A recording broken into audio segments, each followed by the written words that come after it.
You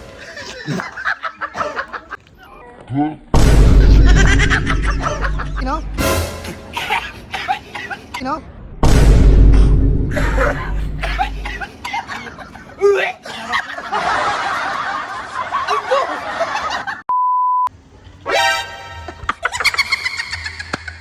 So for today's video guys, may naisip na naman akong kabutihan. Guys, papunta dito ngayon si Tete TV, si Kuya Molester, at si Annabel. Dadayuin nila ako dito, may meeting kami tungkol sa mangyayaring event namin. Pero, syempre, pag may bisita ka, kailangan paghandaan mo ng merienda. Meron tayong merienda ngayon. Liga. Ang ating mga pare-paranalyas for today's video guys. Syempre, ang masarap na Milo, chocolate. At syempre, ang ating main curse. Scotch brand. Talaga gagawin natin guys. Kunyari, merienda at susubukan ko negosyo, di ba? Free taste. Let's go.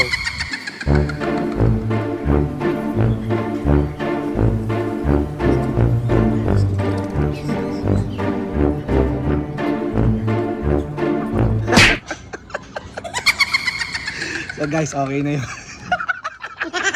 Okay na yung ating promote lang natin yung produkto para kumita naman si Mr. Yes. A few moments later. Ayan na si Chester. Tete TV. So yun guys, talaga napakasarap nitong ating produkto na to. At syempre, nandiyan na rin yung ating kaibigan, si Tete TV. Te, bilisan mo. Tagal. Ayan, papatikim natin sa kanya ang bago nating produkto. Sana guys, masuportahan nyo si Mr. Yes sa ating napakasarap na produkto. Mr. Yes Choco Fudge. Yes. Ate, ngayon, may papatikim mo kasi yung produkto, magne-negosyo tayo para at least may extra income tayo. Okay? So, pagkakain mo, sabihin mo lang yung kung masarap o ano yung magiging resulta. Sige, kuha ka muna ng isa. Kuha ka muna isa. Okay. Yung totoo para at least malaman natin yung totoong feedback. Sarap. Panalo, sarap. Ayun. Yan yung lasa, matamis. Matamis. Pero hindi siya ganun kadamisan. Hindi ganun karamisan. Saktong-sakto lang. Ngayon, gusto ko actingan mo na, sarap. Solid. Yan. So, kuha ka isa. Okay. Yummy.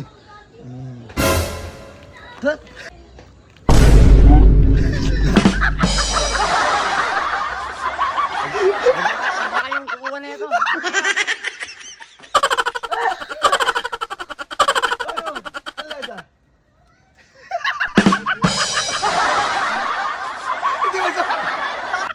Masisira ang negosyo natin. Ay, yun sir. Yun. Tamang-tama, kanina nakapag-feedback na sa bagong negosyo ni Mr. Yes, si Tete TV. Ngayon, saan ka galing? Katagal-tagal mo. Tingin pa ako dun, dumaan pa ako dun. Ngayon, kanina tumigim na si Tete TV. Ngayon, ikaw naman. Feedback ka lang sa pagkain natin. Ilalabas ko, Mr. Yes Choco Fudge. Ngayon, tikman mo lang kung ano yung malalasa mo para makita ng mga viewers natin at malaman nila. Kuha ka isa.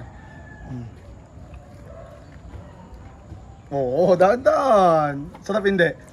Okay, matamis. Tamis. Pero sobrang tamis ba o kulang sa tamis? 75. Pwede na. Pwede na. Pwede na. So, anong grade mo? Masarap o hindi? Parang masarap, parang brownish eh. Brownish ata yan. Gusto mo pa? Ngayon, pagkakain mo, lagyan mo ng action para at least, sarap. Ay po, bro. Mr. Yes, Choco Punch. Gaganon ka. Okay, ready? 5, 4, 3, 2, 1. Mr. Yes, Choco Punch una. Mr. Yes, Choco Punch. Mr. Yes Choco Fudge. Ito na yun, pare. Sarap.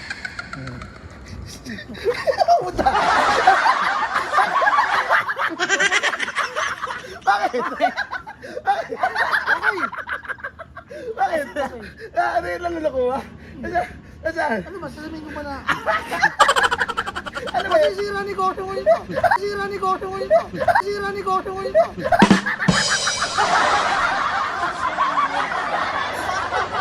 Scotch Ranger! Titira ni ko. Ito na yan, guys. Si Erwin, si Jester, Tete TV, tsaka si Kuya Molester, nakatikim na ng produkto natin. Bagong produkto ni Mr. Yes. Mysterious Choco Punch. So, tikman nyo lang. Gusto ko lang. Solid nga yan. Gusto ko lang magkaroon kayo ng ng feedback. Tikman nyo, tag-isa kayo, kawa kayo. Sabay ka na. Ang masarap yun. Yung totoo sabihin nyo kung sobrang tamis o hindi, o kulang sa tamis. Ano, okay naman, di ba? Solid man. Reseller tayo, pare. Solid. Kumbaga mag-reseller kasi tayo nun. Okay. So ito, sarili kong timpla to. Solid. Ngayon, gusto ko itong susunod, pagkakain nyo, ilagay nyo ng parang takam. Mysterious. Mysterious Choco Punch. Hindi, tsaka nag-taste, ano pa nga tayo, taste test eh. Experiment pa lang. Sige, ngayon, ganito. Kuha na kayo, tapos kagat kayo ng Mysterious Choco Punch. Solid. Sarap nga, tayo. Dito na yun, marami chocolate. 1, 2, 3, go! Mysterious Choco Punch. Yun! Daling-dali, nag-taste pa. Okay, no? Okay, no?